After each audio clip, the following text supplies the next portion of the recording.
ಹೊಸ ಶಿಕ್ಷಣ ಮಂತ್ರಿಯ ಯೋಗ್ಯತೆ ಬಗ್ಗೆ ಅನುಮಾನ. ಅತ್ಯಾಚಾರಿಗಳ ಪರ ನಿಂತಿದ್ದ ಹೊಸ ಶಿಕ್ಷಣ ಸಚಿವ. ಮೋದಿಗೆ ಸೀರಿಯಸ್ನೆಸ್ ಅನ್ನೋದು ಇಲ್ಲವೇ ಇಲ್ಲ. ನಮಸ್ಕಾರ, ಈ ದಿನಕ್ಕೆ ಸ್ವಾಗತ. ನಾನು ಶ್ರೀ ಪವಿತ್ರ.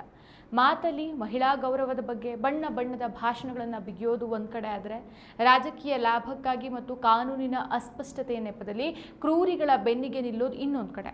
ದಶಕಗಳ ಕಾಲ ನ್ಯಾಯಕ್ಕಾಗಿ ರಕ್ತ ಕಣ್ಣೀರು ಸುರಿಸಿದಂಥ ಹೆಣ್ಣೊಬ್ಬಳ ಆರ್ಧನಾದ ಮತ್ತು ಆಕೆಗೆ ಒದಗಿದ ಸುದೀರ್ಘ ಹೋರಾಟದ ಕತೆ ಇಂದು ಭಾರತೀಯ ರಾಜಕಾರಣದ ನೈತಿಕತೆಗೆ ಹಿಡಿದ ಕನ್ನಡಿಯಾಗಿದೆ.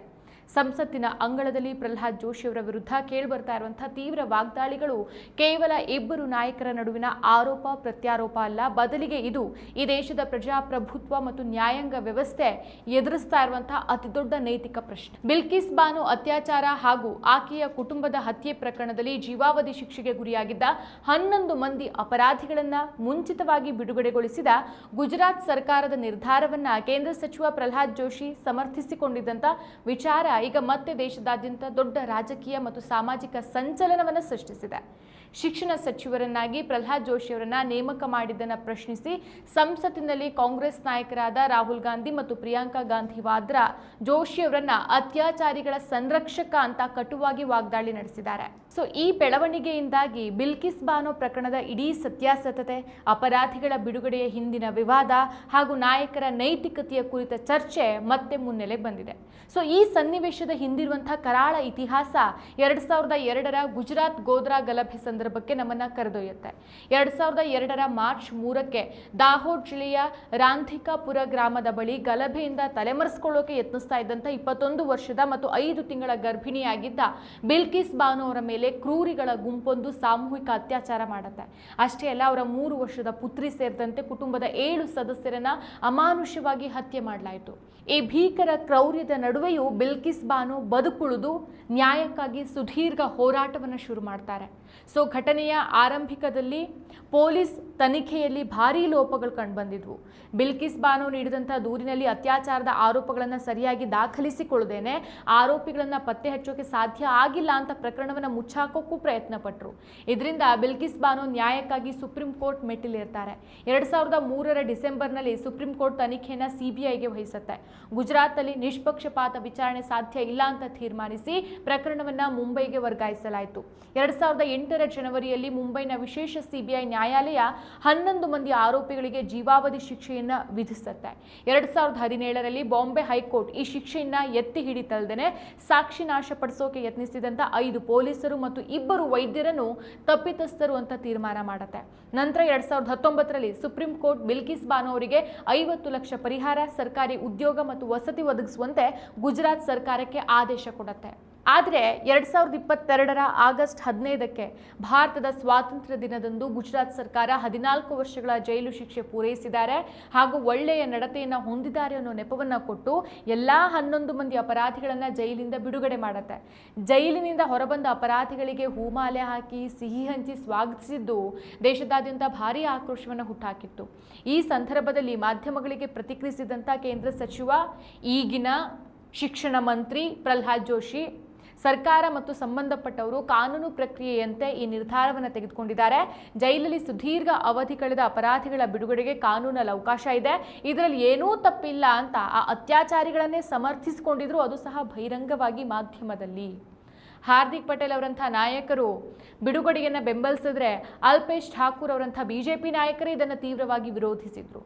ಸರ್ಕಾರದ ಈ ಆದೇಶವನ್ನು ಪ್ರಶ್ನಿಸಿ ಬಿಲ್ಕಿಸ್ ಬಾನೋ ಮತ್ತೆ ಸುಪ್ರೀಂ ಕೋರ್ಟ್ ಮೆಟ್ಟಿಲೇರ್ತಾರೆ. ಜನವರಿ 8, 2024ಕ್ಕೆ ಸುಪ್ರೀಂ ಕೋರ್ಟ್ ಐತಿಹಾಸಿಕ ತೀರ್ಪನ್ನು ಕೊಟ್ಟು ಅಪರಾಧಿಗಳ ಕ್ಷಮಾದಾನವನ್ನು ಸಂಪೂರ್ಣವಾಗಿ ರದ್ದುಗೊಳಿಸಿ ಈ ಪ್ರಕರಣದ ವಿಚಾರಣೆ ನಡೆದಿದ್ದು ಮಹಾರಾಷ್ಟ್ರದಲ್ಲಾಗಿರೋ ಕಾರಣಕ್ಕೆ ಕ್ಷಮಾದಾನ ನೀಡೋ ಅಧಿಕಾರ ಗುಜರಾತ್ ಸರ್ಕಾರಕ್ಕೆ ಇಲ್ಲವೇ ಇಲ್ಲ, ಮಹಾರಾಷ್ಟ್ರ ಸರ್ಕಾರಕ್ಕೆ ಮಾತ್ರ ಇದೆ ಅಂತ ಸ್ಪಷ್ಟಪಡಿಸಿದ ಸುಪ್ರೀಂ ಕೋರ್ಟ್ ಗುಜರಾತ್ ಸರ್ಕಾರದ ಆದೇಶವನ್ನು ತೀವ್ರವಾಗಿ ತರಾಟೆಗೆ ತೆಗೆದುಕೊಳ್ಳುತ್ತೆ. 11 ಮಂದಿ ಅಪರಾಧಿಗಳು ತಕ್ಷಣವೇ ಮತ್ತೆ ಜೈಲಿಗೆ ಶರಣಾಗುವಂತೆ ಆದೇಶವನ್ನು ಕೊಡುತ್ತೆ. ಇದರ ಜೊತೆಗೆ ಪ್ರಧಾನಿ ನರೇಂದ್ರ ಮೋದಿ ಅವರ ಬೇಟಿ ಬಚಾವೋ ಹಾಗೂ ಮಹಿಳಾ ಗೌರವದ ಮಾತುಗಳು ಇದರ ಹಿಂದಿನ ಸೀರಿಯಸ್ನೆಸ್ ಮೇಲೂ ಗಂಭೀರ ಪ್ರಶ್ನೆಗಳು ಏಳಿಸುತ್ತೆ.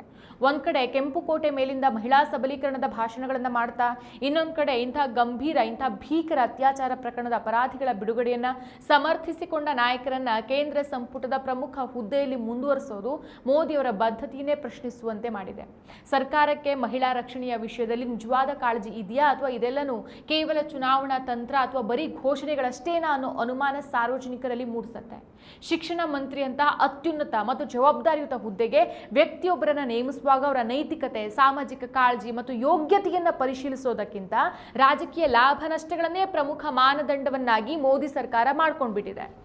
ದೇಶದ ಭವಿಷ್ಯವಾದಂಥ ಯುವ ಪೀಳಿಗೆಗೆ ಮಾರ್ಗದರ್ಶನ ನೀಡಬೇಕಾದಂಥ ಶಿಕ್ಷಣ ಸಚಿವರೇ ಅತ್ಯಾಚಾರಿಗಳು ಮತ್ತು ಕೊಲೆಗಡುಕರ ಬಿಡುಗಡೆಯನ್ನ ಕಾನೂನಿನ ಪ್ರಕ್ರಿಯೆ ಅಂತ ಸಮರ್ಥಿಸಿಕೊಂಡ ಹಿನ್ನೆಲೆ ಹೊಂದಿರುವಾಗ ಮೋದಿ ಸರ್ಕಾರಕ್ಕೆ ಶೈಕ್ಷಣಿಕ ಹುದ್ದೆಗಳ ಘನತೆ ಮತ್ತು ನೈತಿಕ ಮೌಲ್ಯಗಳ ಬಗ್ಗೆ ಕಾಳಜಿನೇ ಇಲ್ಲ ಅನ್ನೋದು ಗೊತ್ತಾಗುತ್ತೆ.